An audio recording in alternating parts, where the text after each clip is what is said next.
Good morning students.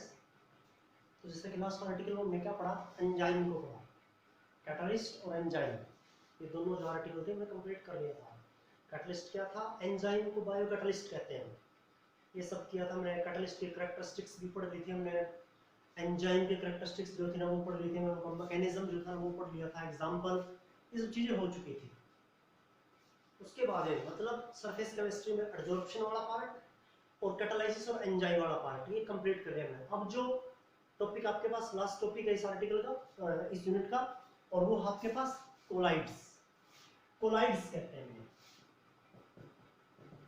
Collides. तो क्या है टॉपिक, कोलाइड्स, और कोलाइडल सॉल्यूशन भी कह देते हैं इसे, कोलाइडल सॉल्यूशन भी कह देते हैं इन्हें, कोलाइड्स या कोलाइडल सॉल्यूशन। तो एक कोलाइड्स या कोलाइडल सॉल्यूशन क्या है, हमने सेकंड यूनिट में सॉल्यूशन पढ़ा। और सॉल्यूशन क्या क्या होते हैं पता आपको, नमक को पानी में डाल दिया आपने या चीनी को पानी में डाल दिया आपने, ये क्या होते हैं, सॉल्यूशंस होते हैं। ठीक है, हजारों एग्जांपल पढ़े अपना सॉल्यूशन के, सॉल्यूशन यूनिट में ही अलॉय होती हैं, ठीक है, ये सॉल्यूशंस होते हैं। ठीक है, एयर है, एयर भी सॉल्यूशन है आपके पास। तो ये सॉल्यूशंस पढ़े आपने। दूसरी क्या चीज पढ़ते हैं आप, एक आप चीज पढ़ते हैं, नमक को आपने पानी में डाल दिया तो सॉल्यूशन है, रेत को आपने पानी में डाल दिया तो वो सस्पेंशन होता है। रेत को पानी में डाल देते हैं, क्या होता है, वो सस्पेंशन होता है। तो एक सॉल्यूशन और एक सस्पेंशन, इन दोनों सिस्टम के बीच में, सॉल्यूशन भी एक सिस्टम है और सस्पेंशन भी एक सिस्टम है। सॉल्यूशन और सस्पेंशन के बीच का, इसका सॉल्यूशन और सस्पेंशन के बीच का जो सिस्टम है, सॉल्यूशन एक सिस्टम है, सस्पेंशन भी एक सिस्टम है। अब इन दोनों सिस्टम के बीच का एक और सिस्टम है जिसे हम क्या कहते हैं, कोलाइड्स कहते हैं या कोलाइडल सॉल्यूशन कहते हैं। किस किस के बीच का, सॉल्यूशन और सस्पेंशन, सॉल्यूशन और सस्पेंशन, इनके बीच का जो सिस्टम है उसे हम क्या कहते हैं, कोलाइडल सॉल्यूशन या सिंपली कोलाइड भी कहते हैं, कोलाइडल सॉल्यूशन या फिर कोलाइड्स कहते हैं सिंपल। तो ये है क्या वास्तव में, कोलाइडल सॉल्यूशन या कोलाइड्स है क्या, तो किस तरह से इसका डेफिनेशन होगा। तो कोलाइडल सॉल्यूशन का, कोलाइड्स का डेफिनेशन क्या है, या ये सॉल्यूशन और सस्पेंशन से कैसे अलग होते हैं कोलाइड्स। तो ये डिफर है साइज में, पार्टिकल साइज में डिफर है एक दूसरे से।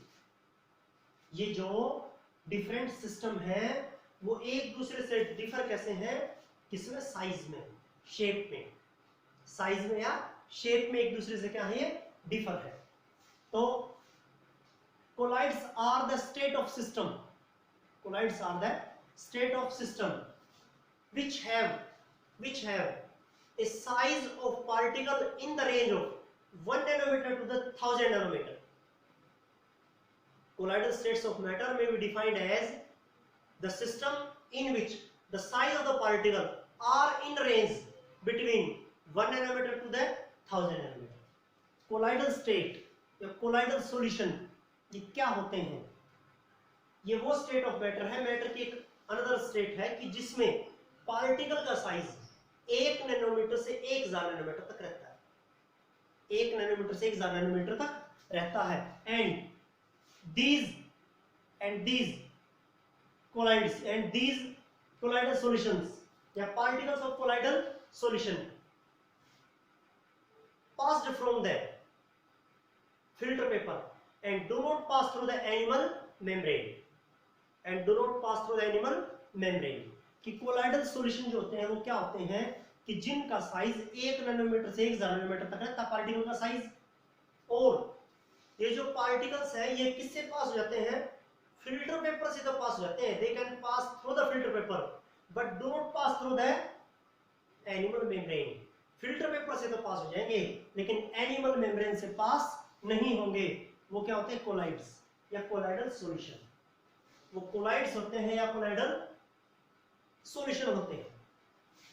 ये चीज आपके पास, ये था कोलाइड्स का डेफिनेशन, कोलाइडल सॉल्यूशन का डेफिनेशन, कि जिसमें वो स्टेट ऑफ मैटर जिसमें पार्टिकल का साइज 1 नैनोमीटर से 1000 नैनोमीटर तक रहता है, और ये पार्टिकल जो है ना ये फिल्टर पेपर से तो पास जाएंगे लेकिन एनिमल मेम्ब्रेन, ये जो हमारी एनिमल मेम्ब्रेन जैसे इस मेम्ब्रेन से, पिग्स ब्लैडर जैसे, ठीक है। तो पार्चमेंट पेपर आपने सुना होगा सॉल्यूशन में, सेमी परमेबल मेम्ब्रेन सुनी होगी आपने, ठीक है, उसका एग्जांपल था पार्चमेंट पेपर या एनिमल मेम्ब्रेन, वो semi permeable membrane.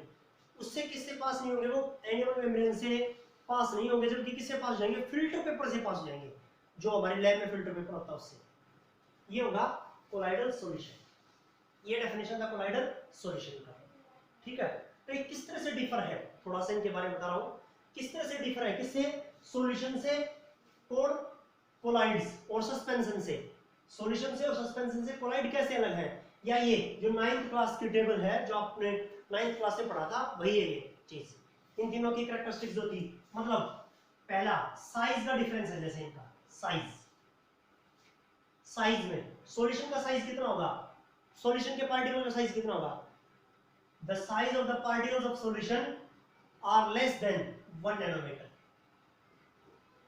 less than 1 nanometer, solution के पार्टिकल का साइज 1 नैनोमीटर से कम होगा, किससे कम होगा, 1 नैनोमीटर से कम होगा, किसके, सॉल्यूशन के पार्टिकल का साइज। और 1 नैनोमीटर कितना होता है, 1 नैनोमीटर होता है 10 टू पावर -9 मीटर के बराबर, 10 टू पावर -9 मीटर के बराबर, याद रखें, मतलब 1 nanometre is equal to 10 to power -9 metre, ये होता है आपके पास, याद रखें, या 1 मीटर 10 टू पावर -9 नैनोमीटर के बराबर होता है, याद रखें, ये होगा आपके पास यहाँ।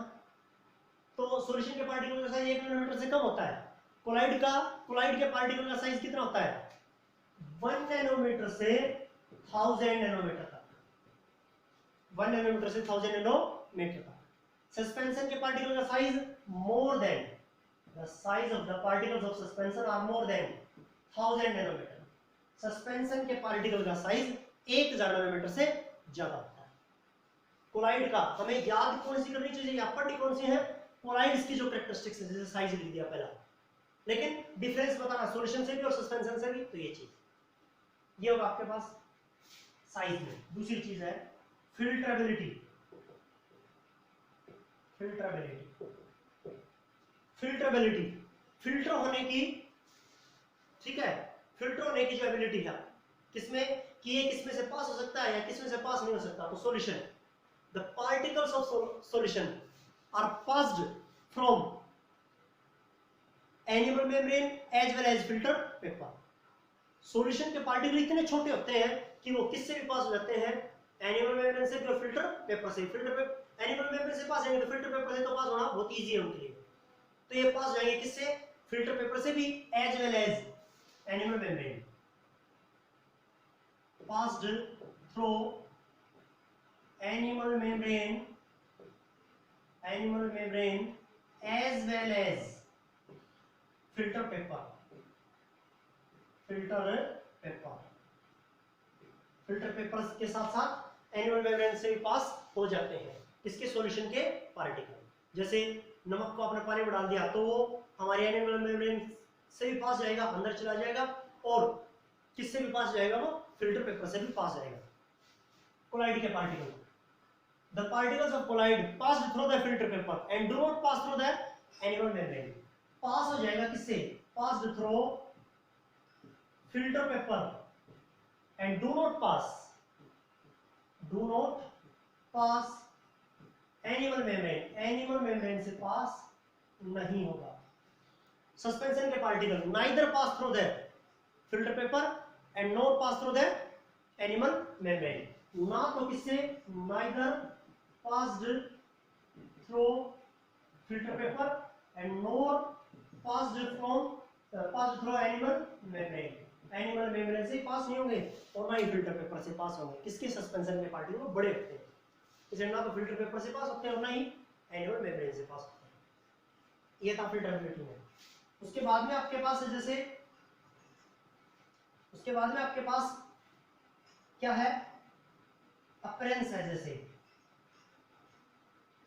जैसे ठीक है, अपरेंस में मतलब सस्पेंशन से कैसे देख सकते हैं आप, क्लियर एंड ट्रांसपेरेंट होते हैं, ये समझिए, ट्रांसपेरेंट होते हैं, इनके आर पार देखा जा सकता है, सॉल्यूशन के आर पार देखा जा सकता है सॉल्यूशन से, नमक पानी में है, अब उसके सॉल्यूशन से आप देखेंगे तो आर पार देख सकते हैं, ट्रांसपेरेंट होते हैं। कोलाइड्स कैसे होते हैं? ट्रांसलूसेंट। ट्रांसलूसेंट का मतलब ऑलमोस्ट ट्रांसपेरेंट होते हैं। ट्रांसलूसेंट का मतलब क्या होता है? Almost transparent. ऑलमोस्ट ट्रांसपेरेंट मतलब 90% से ज्यादा उसमें से देखा जा सकता है, ट्रांसलूसेंट। कोलाइड से देखा जा सकता है कैसे? ट्रांसलूसेंट होते हैं वो, मतलब ऑलमोस्ट ट्रांसपेरेंट कह सकते हैं आप इसे, ऑलमोस्ट ट्रांसपेरेंट या वर्ड ट्रांसलूसेंट कह सकते हैं। और सस्पेंशन ओपेक। ओपेक, ओपेक इनका प्रेजेंस जो है वो कैसा होगा? ओपेक होगा। ठीक है, ये है आपके पास, ये चीज लिख रहे हैं। फोर्थ लिख देंगे आप स्कैटरिंग ऑफ लाइट कह सकते हैं आप इसे। ठीक है, तो ये लिखिए इसमें आप विजिबिलिटी के, या विजिबिलिटी, विजिबिलिटी विजिबल, विजिबल होंगे या नहीं होंगे, ठीक है, देख सकते हैं आप कि कैसे। तो आप क्या लिखेंगे इस चीज में? आप लिखेंगे कि ना वो नेक डाई से, सस्पेंशन के पार्टिकल को नेक डाई से नहीं देख सकते। ठीक है, किससे नहीं देख सकते? इतने छोटे होते हैं कि उनको नेक डाई से हम नहीं देख सकते। क्या था आपके पास? अपीयरेंस बताया था मैंने, ये कैसे होते हैं? क्लियर एंड ट्रांसपेरेंट होते हैं, कोलाइडल ट्रांसलूसेंट होते हैं, सस्पेंशन ओपेक। अब उसके बाद विजिबिलिटी। विजिबिलिटी में क्या था आपके पास कि सॉल्यूशन के जो पार्टिकल है वो विजिबिलिटी, विजिबिलिटी मतलब वो कैसे देख सकते हैं? तो कैसे देख सकते हैं सॉल्यूशन के पार्टिकल्स को? नेक डाई से नहीं देख सकते, पार्टिकल इतने छोटे होते हैं, 1 नैनोमीटर से साइज कम है, तो इसलिए हम इनको नहीं देख सकते। तो do not seen with necked I, do not seen with necked I, necked आई से हम नहीं देख सकते इन्हें। कोलाइड्स के पार्टिकल थोड़ा सा साइज बड़ा हुआ, 1 नैनोमीटर से 1 नैनोमीटर तक साइज हुआ, तो ये इनको थोड़ा सा देख सकते हैं। लेकिन कैसे देख सकते हैं? क्योंकि scattering of light by the colloidal particles, colloidal particle क्या करते हैं? लाइट को स्कैटर कर देते हैं। ठीक है, आपने क्या देखा होगा कि एक जो कमरा है उसमें कोई जो खिड़की या रोशनदान लगा हुआ, उसमें से क्या आता है? लाइट आता है, प्रकाश आता है। तो आप उस जहां से प्रकाश आ रहा है उस जगह के ऊपर धूल के पार्टिकल्स, डस्ट वगैरह के पार्टिकल्स देख रहे हैं, बाकी जगह पब्लिक को नहीं दिखाई देते। तो धूल के पार्टिकल्स को अपने नेक्ड आई से भी देख लिया है, लेकिन किसमें? स्कैटरिंग ऑफ लाइट में ही। जबकि बाकी रूम में भी है धूल तो, लेकिन आपको नहीं दिखाई दे रही, केवल वो किसमें? उस जो लाइट जो पड़ रही है उस रोशनदान से, क्योंकि वो स्कैटर की जा रही है किससे? कोलाइडल पार्टिकल से, जिसे आप टिंडल इफेक्ट कहते थे 9th क्लास में, और अब भी पढ़ेंगे उसे। तो वो क्या करते हैं? लाइट को स्कैटर करते हैं, इसलिए उनको देखा जा सकता है। तो scattering of light, scattering of light by the colloidal particles, by the colloidal particles present in a colloidal solution, जिसे आप टिंडल इफेक्ट कहते हैं। कोलाइडल पार्टिकल, और कोलाइडल पार्टिकल लाइट को स्कैटर कर सकते हैं, तो देखा जा सकता है उनको नेक्ड आई से।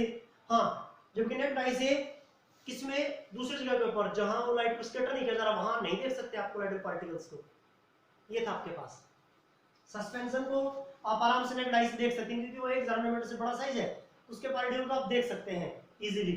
ठीक है, सीन बाय नेक्ड आई, बड़े होते हैं तो इसलिए उनको नेक्ड आई से देख सकते हैं। ये था आपके पास। जैसे मैंने डस्ट का एग्जांपल दिया, तो डस्ट किसका एग्जांपल है? कोलाइडल का ही एग्जांपल है। मिल्क होता है, डस्ट होता है, जो 9th क्लास में पढ़े आपने। ठीक है, ये था आपके पास विजिबिलिटी। फिफ्थ में आपके पास डिफ्यूजन। सॉल्यूशन कैसा होगा? डिफ्यूज, क्विकली डिफ्यूज होगा, क्विकली डिफ्यूज होगा। सॉल्यूशन के पार्टिकल कैसे होते हैं? क्विकली डिफ्यूज हो जाते हैं। क्विकली क्या हो जाता है? डिफ्यूज हो जाते हैं किसके? सॉल्यूशन के पार्टिकल्स। तो diffuse quickly, diffuse quickly, quickly diffuse हो जाएंगे। ठीक है, डिफ्यूज होने का मतलब दूसरे के अंदर मिलना, स्पॉन्टेनियस, स्पॉन्टेनियस इंटरमिक्सिंग है of the different type of particles. जैसे एयर है, क्या आपके पास सॉल्यूशन है, और अब दूसरे कोई पार्टिकल्स है वो एयर के अंदर इजीली मिल जाएंगे। ठीक है, तो डिफ्यूज क्विकली, सॉल्यूशन जो है ना वो क्विकली जो है क्या कहते हैं? डिफ्यूज हो जाता है, क्विकली डिफ्यूज हो जाता है। तो डिफ्यूज क्विकली। कोलाइड्स जो है वो डिफ्यूज तो होते हैं लेकिन स्लोली, डिफ्यूज तो होंगे लेकिन कैसे होंगे? स्लोली, एक दूसरे के अंदर विसरित होंगे, एक दूसरे के अंदर मिल जाएंगे लेकिन स्लोली, ठीक है। जबकि ये बहुत जल्दी जो है ना सॉल्यूशन के पार्टिकल डिफ्यूज हो जाते हैं, और सस्पेंशन के particle do not diffuse, do not diffuse. Solution के पार्टिकल क्या कहते हैं, डिफ्यूज नहीं होते। अब देखिए ये सॉल्यूशन है, हमने पढ़ चुका। सस्पेंशन हमें नहीं पढ़ना होता, लेकिन ये प्रॉपर्टी फिर भी बताई मैंने आपको। हमें इस यूनिट में अब जो आगे का पार्ट है, जो कोलाइड्स को पढ़ रहे हैं, तो कोलाइड्स की ये पार्ट, ये जो प्रॉपर्टी हमें पढ़नी है, नेचर है जैसे पार्टिकल का नेचर है, जैसे नेचर कैसा होगा। एक और चीज आपके पास, सॉल्यूशन कैसे होते हैं, होमोजेनियस। सॉल्यूशन कैसे होते हैं, होमोजेनियस। होमोजेनियस का मतलब जो यूनिफॉर्म कंपोजिशन रखते हैं। नेचर में कैसे होते हैं solution, homogeneous in nature. Homogeneous मतलब जो यूनिफॉर्म कंपोजिशन रखते हैं, जो एक ही फेज रखते हैं, कंसिस्ट ओनली वन फेज। और यूनिफॉर्म कंपोजिशन, यूनिफॉर्म कंपोजिशन रखते हैं and consist only one phase. जैसे यूनिफॉर्म कंपोजिशन का मतलब नमक को आपने पानी में डाल दिया तो पूरी तरह से यूनिफॉर्मली डिस्ट्रीब्यूटेड है ऊपर से नीचे तक। सॉल्यूशन में होमोजेनियस, जो शुरू में डेफिनेशन में बताते हैं, सॉल्यूशन के डेफिनेशन में ही होमोजेनियस मिक्सचर होते हैं कौन, सॉल्यूशंस। तो होमोजेनियस कैसे, जिनका यूनिफॉर्म कंपोजिशन होता है। इतना पानी उसमें आपने नमक डाल दिया तो यहाँ ऊपर उतना ही नमक मिलेगा, बीच में उतना ही नमक मिलेगा, नीचे उतना ही नमक मिलेगा। मतलब नमक के पार्टिकल्स पूरे पानी में इक्वली डिस्ट्रीब्यूटेड है, वो होता है यूनिफॉर्म कंपोजिशन। या एक ही फेज रखेगा, जैसे लिक्विड है, पानी के अंदर नमक चला गया तो लिक्विड ही फेज हुआ उनका।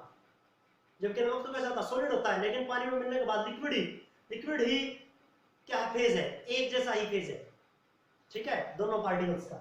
Homogeneous in nature. कोलाइड्स कैसे होता है, हेट्रोजीनियस होते हैं, हेट्रोजीनियस होते हैं। हेट्रोजीनियस मतलब नॉन यूनिफॉर्म कंपोजिशन रखेगा, एक से ज्यादा फेज रखेगा। मतलब कोलाइड्स जो है वो डिस्पर्स फेज और डिस्पर्सन मीडियम, डिस्पर्स फेज अलग होगा, डिस्पर्सन मीडियम अलग होगा। हेट्रोजीनियस होगा नेचर में, नॉन यूनिफॉर्म कंपोजिशन रखेंगे, नॉन यूनिफॉर्म, कहीं कम कहीं ज्यादा, कहीं कम कहीं ज्यादा। जो क्या आपके पास जो अमाउंट है डिस्पर्स फेज के पार्टिकल की, डिस्पर्सन मीडियम के पार्टिकल की, वो कहीं कम कहीं ज्यादा होगी। Non uniform composition, equally distributed नहीं होंगे वो। और सस्पेंशन भी कैसे होते हैं, हेट्रोजीनियस, हेट्रोजीनियस होते हैं, हेट्रोजीनियस होते हैं। ये है आपके पास, ये इनका नेचर है। सॉल्यूशन कैसे, तो होमोजेनियस, कोलाइड्स हेट्रोजीनियस, सस्पेंशन भी हेट्रोजीनियस। जैसे मिल्क है, कोलाइड का एग्जांपल मिल्क है, और मिल्क को हेट्रोजीनियस बता रहे हैं। कैसे बताएंगे, ये आगे की चीज है, लेकिन उससे पहले बता देता हूं। दो फेज होते हैं, disperse phase, dispersion medium. Disperse phase अलग होगा, डिस्पर्सन मीडियम अलग होगा, इसलिए वो हेट्रोजीनियस होते हैं नेचर में। आगे की बात है, आगे और अच्छे समझाएंगे आपको कि जी हमें तो मिल्क जो है ना वो होमोजेनियस ही लगता है, ठीक है, लेकिन नहीं, उसमें फैट और वाटर अलग अलग अमाउंट होगा। जब उसका डिमोलिफिकेशन किया जाता है, वो सारी चीजें आगे आएंगी। ये है आपके पास, ये था प्रॉपर्टी। और कोलाइड्स की प्रॉपर्टी ही पढ़नी होगी हमें आगे जाकर, कोलाइड्स की, क्योंकि हमें पढ़ना है कोलाइड है। सॉल्यूशन तो हमने पढ़ लिया दूसरे यूनिट में, सस्पेंशन हमारे इंपॉर्टेंट है तो कोई काम नहीं आता तो उसको नहीं पढ़ते। अब इस यूनिट में कोलाइड जो है, ये कोलाइड की जैसे साइज कितना होगा, 1 नैनोमीटर से 1000 नैनोमीटर तक। फिल्टरेबिलिटी कैसी होगी, फिल्टर पेपर से तो पास होगा, एनिमल मेमोरी से पास नहीं होगा। ट्रांसलूसेंट होते हैं वो, ऑलमोस्ट ट्रांसपेरेंट कह लो।